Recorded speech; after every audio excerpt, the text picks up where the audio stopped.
কংগ্ৰেস এআইডিএফৰ নেতৃত্বক এই মুহূৰ্তত আহ্বান জনাইছো। মানুহ মৃত্যুৰ হতে যুঁজি আছে, আই মাতৃসকলে নাখাই আছে, মানুহ ৰাস্তাত থাকি আছে তিৰপলৰ তলত।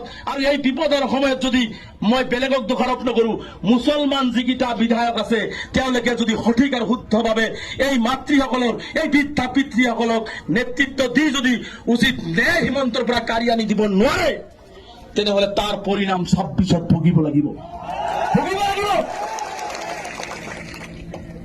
मैं गौरव जी के बोल रहा हूं, गौरव जी आप मणिपुर के लिए बोला, बहुत अच्छा लगा हमको।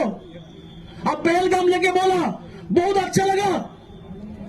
आप पार्लियामेंट आसाम के लिए, नॉर्थ ईस्ट के लिए बोल रहा है, बहुत अच्छा लगा। लेकिन आसाम की मुसलमान को हिमंत बिश्व शर्मा जो बुलडोजर चला रहा है, इस मुसलमान के लिए कब पार्लियामेंट में बोलेगा गौरव जी? ये भी हम जानना चाहता है, ये भी जानना चाहता है हम लोग। যদি দেবব্রত শইকীয়া ডাঙৰীয়া ইউডিএফৰ নেতৃত্ব আমি আপোনালোকৰ পৰা বিচাৰিছো, কেতিয়া কথা কব, কেতিয়া ৰাজপথত ওলাব, কেতিয়া ন্যায় প্ৰদান কৰিব। এই মুহূৰ্তত সেইকাৰণে কৈছো যে আমি এই মুহূৰ্তত কোনো দলমল নাই। যেতিয়াই গণতান্ত্ৰিকভাৱে আমচুৱে আন্দোলন কৰে, আমচুৰ পতাকাৰ তলত সংখ্যালঘু ৰাইজ একত্ৰিত হওক, চাহে কংগ্ৰেছ হওক, চাহে ইউডিএফৰ নেতা হওক, বিধায়ক হওক, সকলোৱে আপোনালোকৰ ওচৰত আঁঠু লবলৈ বাধ্য হব, বাধ্য হব। কোনোবাই বেয়া পাব নালাগে। জাতি জীয়াই থাকিলে এজন জীয়াই থাকিব। মোৰ জাতিয়ে যদি জীয়াই নাথাকে, মই জীয়াই থাকি লাভ আছে নেকি? গতিকে হিমন্ত বিশ্ব শৰ্মাই মাৰি আছে আৰু আপোনালোকে নীৰৱতা অৱলম্বন কৰিব, তাৰ মানে হিমন্ত বিশ্ব শৰ্মা আৰু আপোনালোকে একেই নেকি? একেই বুজি পাবি।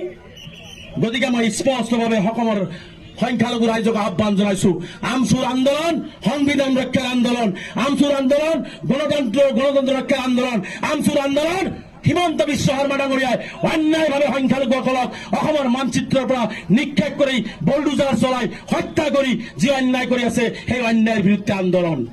আমচুৱে কাৰো পকেটত না, আমচুৱে সদায় নিৰপেক্ষভাৱে এই সাধাৰণ ৰাইজৰ কাৰণে কথা কব, কবনে নাই?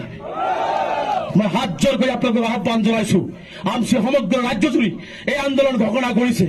আমি ধুবুৰীত কৰিছো, 17 তাৰিখে কলিয়াবৰত এই প্ৰতিবাদ হব, 31 তাৰিখে নগাঁৱত এই প্ৰতিবাদ হব। আমি সমগ্ৰ অসমজুৰি এই প্ৰতিবাদ সাব্যস্ত কৰি এই মানুহখিনিয়ে যেতিয়ালৈকে ন্যায় নাপাব তেতিয়ালৈকে যুঁজি যাম। তাত যদি মোৰ প্ৰাণটো যায়, মোৰ সতীৰ্থসকলৰ প্ৰাণ যায়, সেই প্ৰাণ দিবলৈ আমি প্ৰস্তুত আছো। আমাক ন্যায় লাগিবই, আমাক ন্যায় লাগিবই, আমাক ন্যায় লাগিবই। গতিকে হিমন্ত বিশ্ব শৰ্মা ডাঙৰীয়া, আপুনি দিছপুৰত বহি আছে, আজি এটা কথা মেছেজ লৈ যাওক, প্ৰতিটো অন্যায়ৰ জবাব গণতান্ত্ৰিকভাৱে শান্তিপূৰ্ণভাৱে আপোনাক দিয়া হ'ব। আৰু যিদিনাখন সংখ্যালঘু ৰাইজক এই সভাবিলাক এনে কৰি থকা নাই, এই সভাবিলাক এইকাৰণে কৰি আছো, এটা দিনত এটা সময়ত সংখ্যালঘু ৰাইজৰ ন্যায় আৰু নিৰাপত্তাৰ স্বাৰ্থত আমি ৰাইজক ৰাজপথত ওলাই আহিব দিম। সেইদিনাখন অসম স্তব্ধ কৰি দিয়া হ'ব, অসম অচল কৰি দিয়া হ'ব। এই লক্ষ্যৰ উদ্দেশ্যৰে অসমৰ সংখ্যালঘু ৰাইজৰ লগত আছো। আৰু